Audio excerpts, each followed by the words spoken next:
कल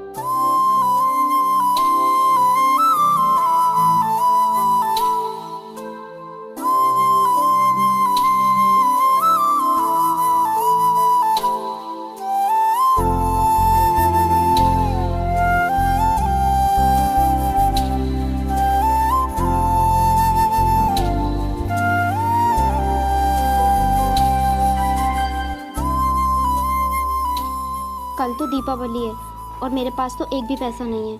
मैं अपने बच्चे को दीपावली पर कपड़े और पटाखे और मिठाइयाँ कहाँ से ला कर दूँगी, कुछ समझ में नहीं आ रहा। वो कल मुझसे जिद करेगा। हे भगवान, तूने हमें इतना गरीब क्यों बनाया जिससे हम अपने बच्चे की ख्वाहिश तक पूरी ना कर सके। माँ माँ माँ। हाँ बेटा बोलो। माँ, मैं तुम्हें इतनी देर से आवाज दे रहा था और तुम क्या सोच रही हो? कुछ नहीं बेटा, बस ऐसे ही।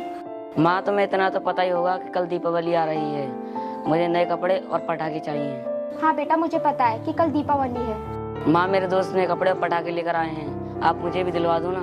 बेटा तुम ये कैसी बातें कर रहे हो? हम तुम्हें कहाँ से दिलवाए नए कपड़े? और तुम तो जानते ही हो तुम्हारे पिताजी मजदूरी करते हैं। कुछ देर और रुक जाओ, हम तुम्हें नए कपड़े और पटाखे दिलवा लाएंगे। माँ, आपने मुझे पहले भी ऐसे ही बोल दिया था कि हम तुझे कपड़े दिलाएंगे और तुमने मुझे सिर्फ पटाखे दिलवा कर ही बहला दिया था।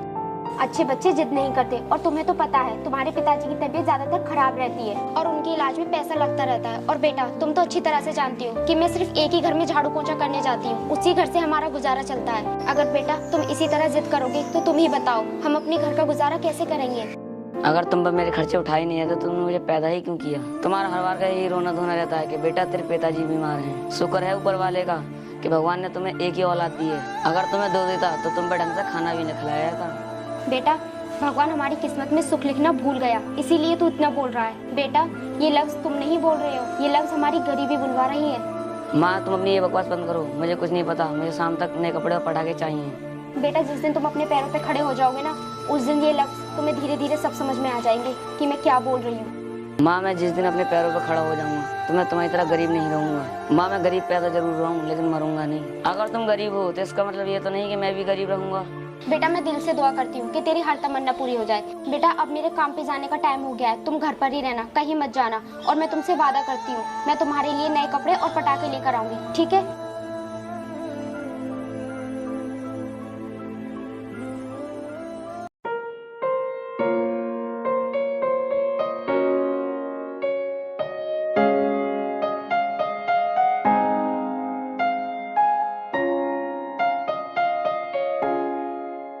मालिक मैं आ गई, बताइए क्या काम करना है? तेरे बाप का घर है, इतनी लेट आ रही है और तुझे पता है कल दीपावली है और इस घर की साफ सफाई भी होनी जरूरी है और तूने आने में इतनी देर क्यों कर दी?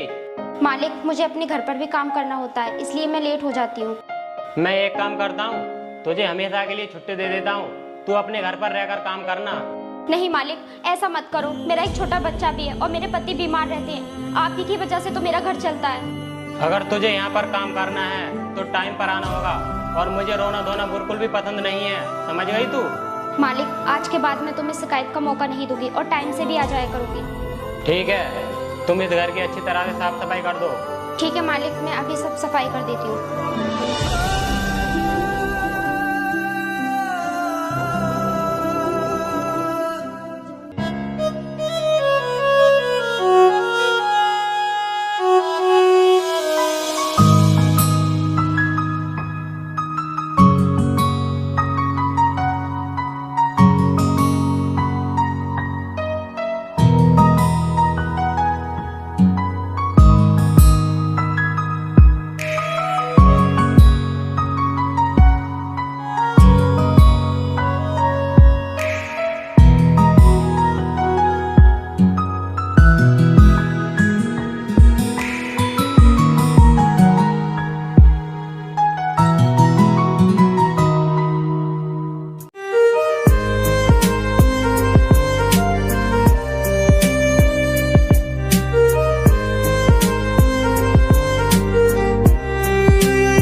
तो सारा हो गया।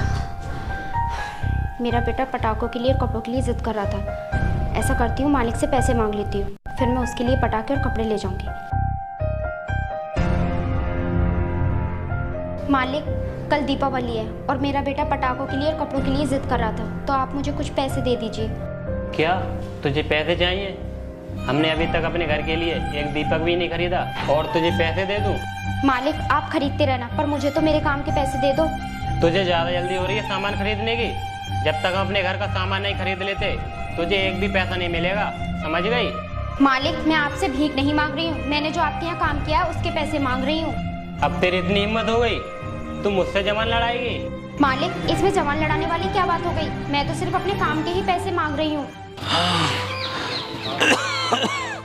बेटा, बेटा। जी पिताजी बोलिए, क्या हुआ? बेटा, तू अपनी माँ को बुला के लेके आ, मेरे सीने में दर्द हो रहा है। जी पिताजी, अभी जाता हूँ, मैं माँ को बुला के लेकर आता हूँ। देखो, मैंने तुमसे पहले ही कहा था, अगर तुम्हें यहाँ पर काम करना है तो ये रोने धोने का नाटक नहीं चलेगा। मालिक, मैं नाटक नहीं कर रही हूँ, मैं तो अपने बच्चे के लिए पटाखे और नए कपड़े दिलाने के लिए आपसे पैसे मांग रही हूँ। मालिक, मैं आपके आगे हाथ जोड़ती हूँ, मुझे पैसे दे दीजिए। मुझे लगता है सीधी तरह से तेरे भेजे में नहीं घुसती। मैंने मना कर दिया तो कर दिया, नहीं मिलने वाले तुझे पैसे, समझ गई?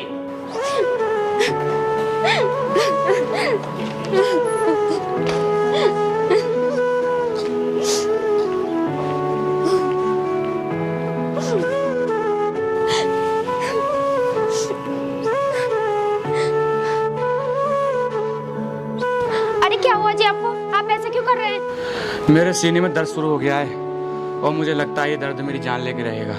आप ये कैसी बातें कर रहे हो जी? अगर आपको मौत आई ना तो पहले उसे मुझसे लड़ना होगा। आप रुकिए जी, मैं आपके लिए दवाई लेकर आती हूँ।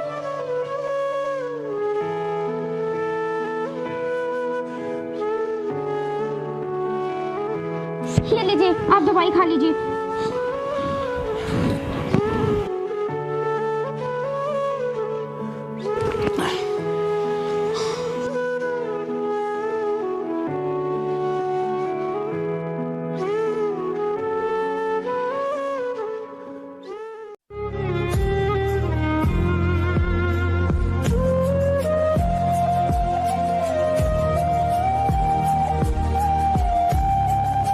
माँ, माँ। हाँ बोल बेटा, क्या बात है? माँ, मुझे माफ कर दो, मैंने तुम्हें इतना बुरा भला बोला और पटाखे कपड़ों के लिए जिद किया। माँ, मुझे नहीं पता था तुम मेरी खातिर किसी दूसरे घर पर काम करती हो और तुम्हें वो लोग बहुत उल्टा सीधा बोलते हैं। माँ, मैं आज के बाद तुमसे किसी चीज के लिए जिद नहीं करूँगा और ना ही तुमसे कभी उल्टा सीधा बोलूंगा। बेटा, मैंने तो तेरी किसी भी बात का बुरा नहीं माना, मैं तो तुझे बस खुश देखना चाहती थी। माँ, तुम मुझसे एक वादा करो, मैं तुमसे एक चीज के लिए कहूँगा और तुम मना नहीं करोगी। बेटा, इसमें वादे की क्या बात है? आज तक तूने मुझसे जिस चीज को कहा है, क्या मैंने मना किया है? बोल, क्या काम है? माँ, मैं दीपक बेचकर कुछ पैसे कमाना चाहता हूँ। माँ, मुझे पता है तुम उस आदमी का किस तरह हाथ जोड़ रही थी और पिताजी की तबीयत खराब रहती है। मैं दीपक बेचकर कुछ पैसे कमाना चाहता हूँ। नहीं बेटा, तू तो अभी छोटा है, तू कहाँ दीपक बेचेगा? माँ, तुम मेरे लिए उस आदमी के आगे हाथ जोड़ सकती हो तो मैं तुम्हारे लिए इतना नहीं कर सकता? माँ, मना मत करना, मैं कोई गलत काम नहीं कर रहा हूँ। मैं तो दीपक बेचकर अपना घर का गुजारा करना चाहता हूँ। ठीक है बेटा, अगर तेरी यही इच्छा है तो घर में कुछ पैसे पड़े हैं, मैं तुझे ला कर देती हूँ, उनसे दीपक खरीद लेना।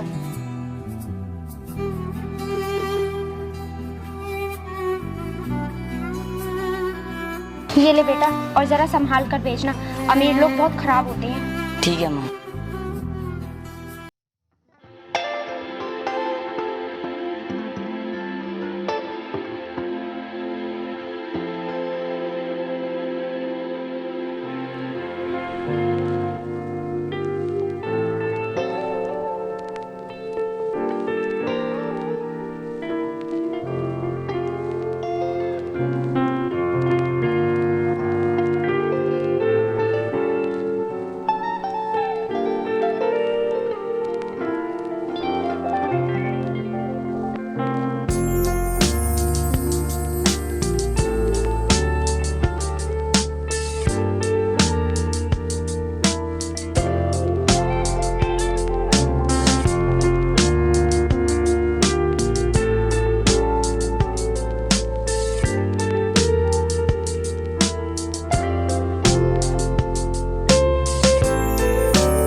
दिए।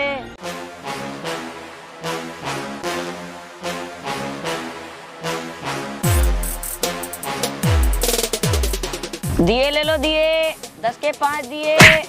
दिए ले लो दिए, 10 के 5 दिए। बचाओ बचाओ बचाओ।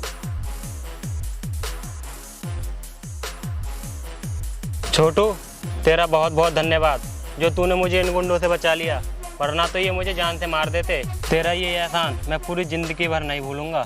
नहीं अंकल जी, मैंने आपको ऊपर कोई एहसान नहीं किया है। मैंने तो सिर्फ इंसान होने का फर्ज निभाया है, और जो मेरा फर्ज था वह मैंने निभाया है। बेटा, तुम्हारा नाम क्या है और तुम कहाँ पर रहते हो, और तुम्हारे माता पिता क्या करते हैं? तुम अपने माता पिता का नाम बताओ, मैं भी तो जानना चाहता हूँ, जिन्होंने इतना बहादुर बच्चा पैदा किया है। अंकल जी, आप तो बहुत अच्छी तरह से जानते हो मेरे माता पिता को, क्योंकि मेरी माँ आपके घर पे झाड़ू पोछे का काम करती हैं। बेटा, मैंने ना जाने तुम्हारी माँ को कितना उल्टा सीधा बोल दिया। मुझसे बहुत बड़ी गलती हो गई। बेटा, मुझ पर पैसों का भूत सवार था। मैंने ना जाने उनको कितना उल्टा सीधा बोल दिया। बेटा, तुम ये पैसे रख लो और अपने दीपक सब मुझे दे दो, और तुम ये पैसे जाकर अपनी माँ को दे देना। ठीक अंकल जी।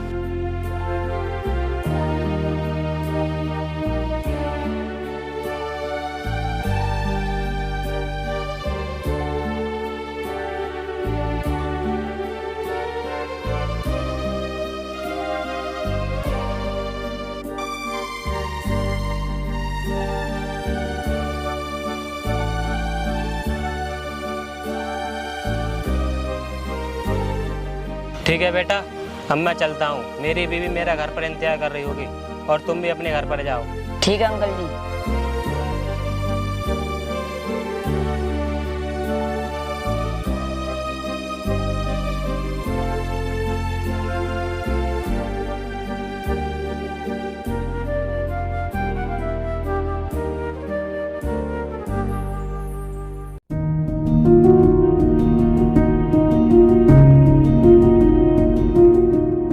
अंकल जी, आप बाहर कैसे खड़े हो? अंदर आओ ना।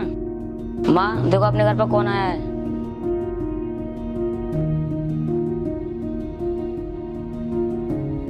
अरे मालिक, आप खड़े कैसे हो? अंदर आइए ना। नहीं, मैं अंदर नहीं आऊँगा। आप मुझे माफ कर दो। मैंने आपसे उस दिन कितना उल्टा सीधा बोल दिया था। अरे नहीं नहीं मालिक, आप मुझसे क्यों माफी मांग रहे हो? मुझे तो आपकी बातों का बिल्कुल भी बुरा नहीं लगा। तुम कल अपने बच्चे के लिए पैसे मांग रही थी। ये लो, इसमें कपड़े और मिठाइयाँ हैं, और आपके बच्चे के लिए कुछ पटाखे भी हैं। मैं चाहता हूँ कि तुम भी बहुत अच्छी तरह से दीपावली बनाओ। तुम्हारे घर पर काम करती हो, मैं चाहता हूँ कि तुम्हारे घर में भी खुशियाँ आए। ठीक है मालिक, बहुत बहुत मेहरबानी आपकी। ठीक है, अब मैं जाता हूँ।